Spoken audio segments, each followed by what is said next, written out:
Hi, hello guys, this is Vijay, biology lecturer from Aileba Junior College. As you know that we have started our NEET series based on that we are discussing about NEET biology and NEET chemistry, each and every chapter in detail. Along with we are discussing about the practice numericals. In that category today we are going to discuss about NEET biology, unit 2, biological classification. In the particular chapter we are going to discuss about the particular topic pteridophytes or pteridophyta. Let's start. Yes, in the earlier video guys, we have discussed in detail about bryophyte, and today we are going to talk about pteridophyta in detail, the kingdom pteridophyta.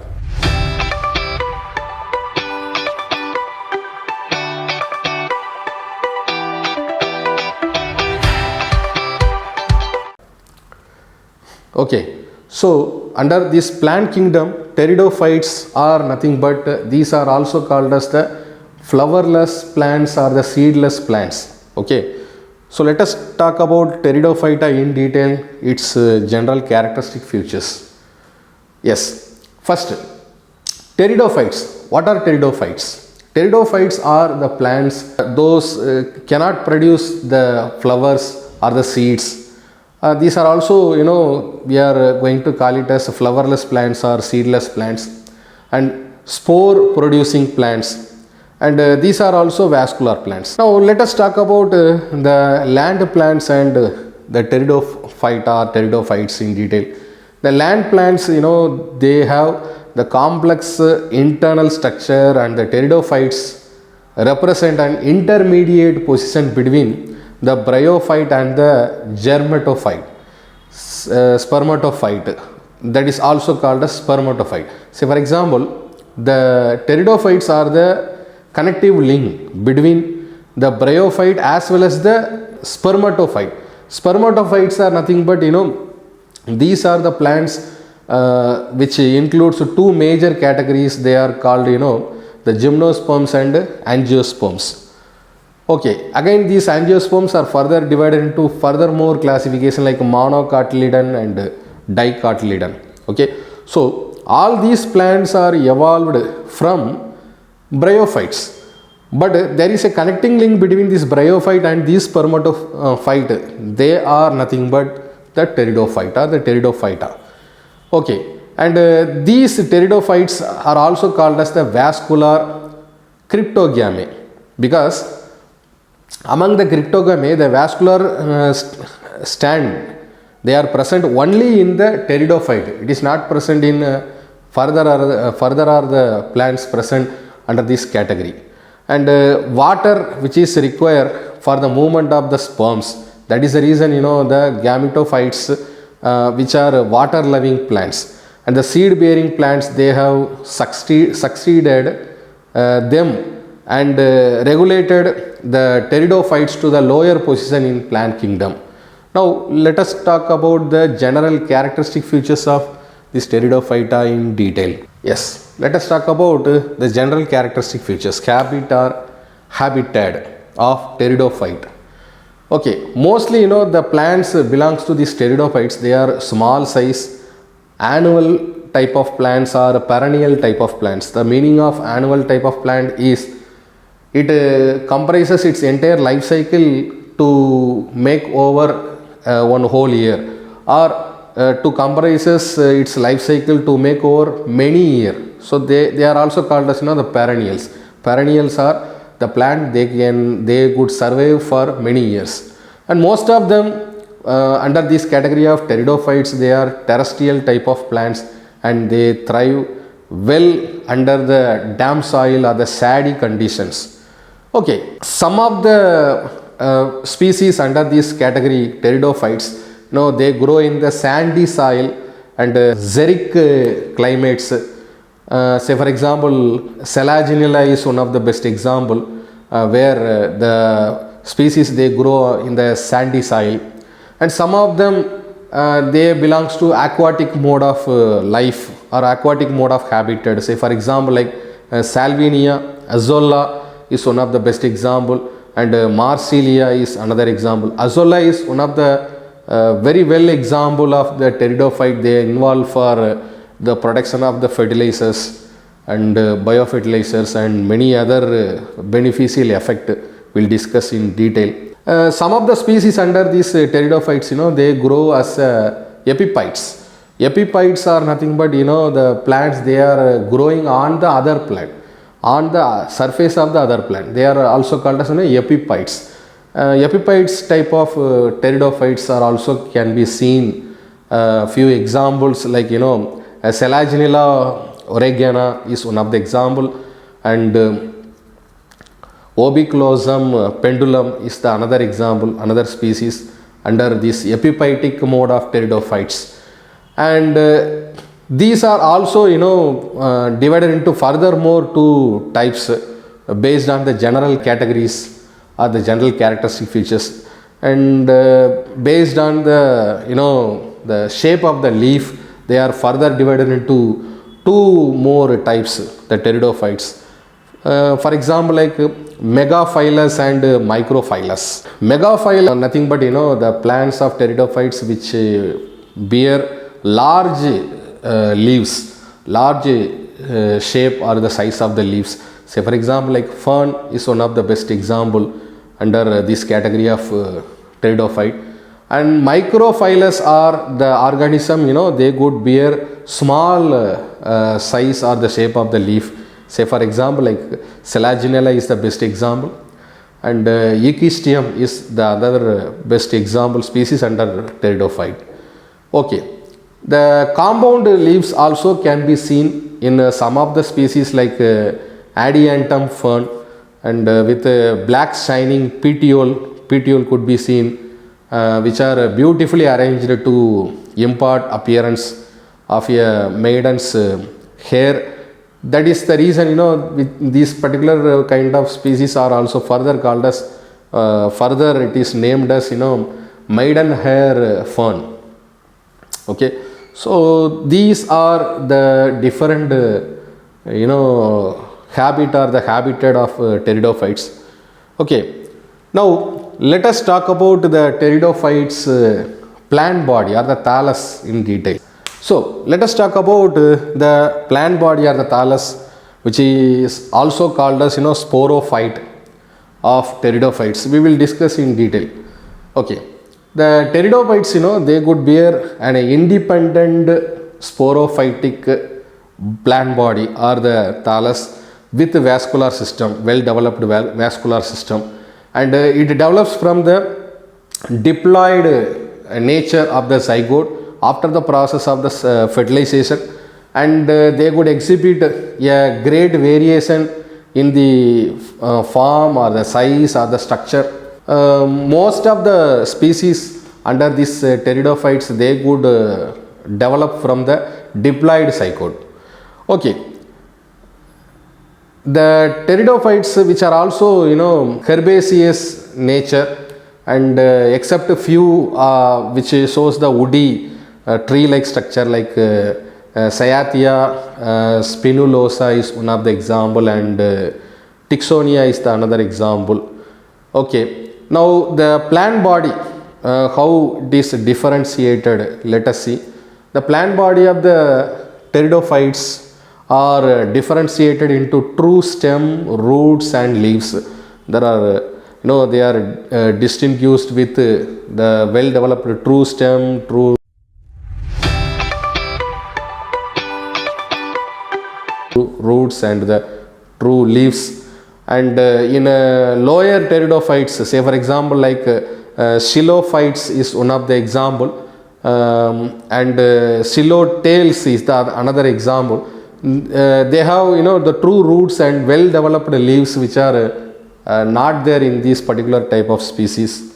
And talking about the leaf structure, as we discussed earlier about the nature of the plant, based on the size and shape of the leaves, the plants are further divided into two major categories like megaphylous and microphylous. Megaphylous, which would bear large leaves or huge size of leaves. Example, we discussed fern, one of the best example. And a few they could show the microphylus in nature, a small size of leaves they could bear. Selaginella is one of the best example we discussed. And the plants may be dorsiventral or radial in symmetry. When talking about the body symmetry, these are dorsiventral type of symmetry can be seen, or the radial type of symmetry can be seen. There are no bilateral symmetry. And they could bear dichotomous or the laterally branched stems they could have. And the roots, generally they are adventitious type of roots. There are no taproot type of system. And primary embryonic root, usually they are short lived, they cannot live for the long period of time. Okay. And cells in pteridophytes that could range from protostele, siphonostele to the dichotostele. And the companion cells, they cannot be seen in the phloem. And vessels which are totally absent in the xylem. See, this could show what, the vascular system is not very well developed, but it is a connecting link between the bryophyte and to the cryptogamy, like angiosperm and gymnosperm.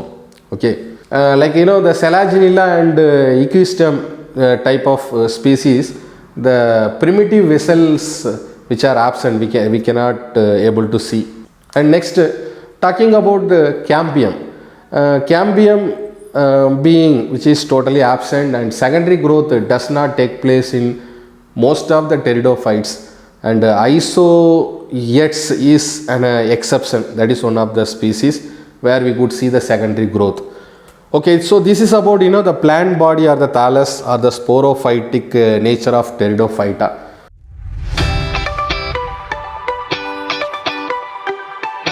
Now let us talk about the reproduction of pteridophytes. Yes, so let us talk about the reproduction under this plant kingdom pteridophyta in detail.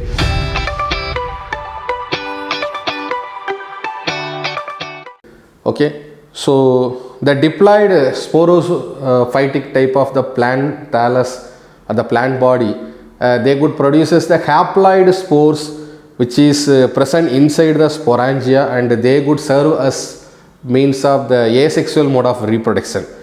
And the sporangia, they are either borne on stem, caulin in origin on the leaves, or foliar in origin. Means the caulin is nothing but the sporangia appear from the stem, the edges of the stem, whereas foliar is nothing but they could origin from the leaves of the plant body.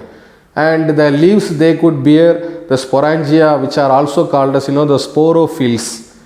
And the development of sporangia, that may be eusporanginate or leptosporanginate.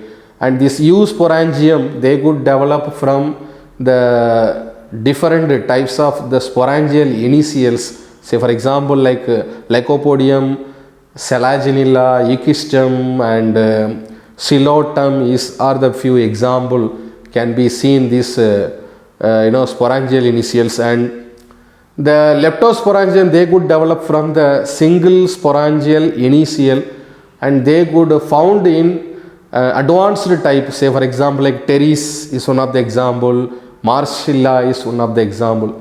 And the sporangia in some cases, they may produce in the specialized structure, they are called as sporocarps. And the sporophyte, they could produces the spores that may be homosporous type or heterosporous type. Homosporous type can be seen, Lycopodium and Triopteris, and heteroporous type can be seen in Azulla, Salvinia, Selaginella. These all are the few example. And the sporophylls, they may be scattered on the plant or restricted to a particular region called cones or stropili, which is also called as cones. And sometimes the sporangia, they are present in groups of cone, that is called sori. And this sori is also called as the sorus. They may be protected by the false indusium in a example like teres, and true indusium that can be seen in triopteris.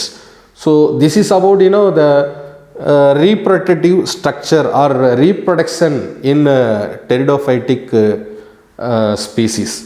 Now let us talk about gametophyte. So still now we discussed about the asexual mode of plant body or the plant thallus we discussed, that is also called a sporophyte.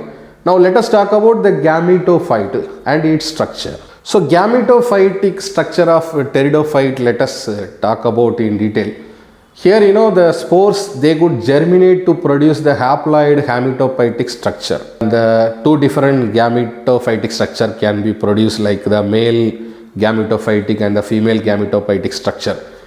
And homosporous pteridophytes, they could generally bear the monoecious prothalli, or heterosporous types, they could bear the unisexual or dioecious gametophytes. And microspores, they could produces the male gametophyte, whereas the megaspores, they could produces the female gametophyte. And when the gametophytes, they are retained within the original spore case, that is called as endosporic condition, that can be seen in Selaginella, Marcella are the best example. And when the gametophytes, they could grow upon the soil and to form into a independent plant, and it is also called as exosporic type. Example Lycopodium and teres, these are the few example. In a Selaginella or Azolla, Marcella type of species, the gametophytes, which are generally highly reduced in heterosporous pteridophytic nature. And talking about the sex organ, the sex organs may be two type, embedded type or projecting type. And male sex organs, which are also called as the antheridia, whereas the female sex organ, which are also called as the archegonia. And these antheridia or archegonia, they could be formed from the homosporous type, like the monoecious type or heterosporous type, say for example like dioecious type. At maturity, each of the antheridium, that is globular structure or globular structure, and that could bear an outer sterile jacket that is enclosing a mass of androcytes.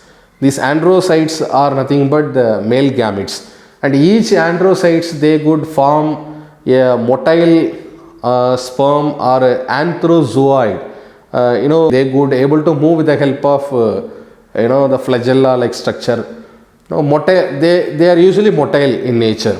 And the archegonia, talking about the female reproductive organ, they have invariably 4 longitudinal rows of neck cells. There are 4 different neck cells can be seen, whose height varies from 2 to 6 cells. The neck canal cell, they also vary from the Selaginella 1 to 14, like example Lycopodium. The venter encloses the egg and the venter canal cell. And talking about the sexual reproduction, that is by means of oogamous type, means the archegonia, they could produces the egg cell and they cannot move. They are megasporous, larger in size as comparing to the microspore. And this male gamete, which also called as anthrozoid or the motile sperm, they move and they reaches to the female sex organ. That is the reason it is one of the sexual reproduction method called oogamous type of sexual reproduction. And fertilization for taking place, it require water. With the help of the water only, the antheridia, they could produces the anthrozoids or the motile sperm, and they could reach to the female sex organ, are also called as archegonia. So far guys, we have discussed about pteridophyte type of species or pteridophytic general characteristic feature. In that, we have discussed about habit and habitat of pteridophyte, plant body, both sporophyte and gametophyte in detail, and we discussed about the reproduction as well. So this particular chapter we will continue with one more video. Until then, thank you guys.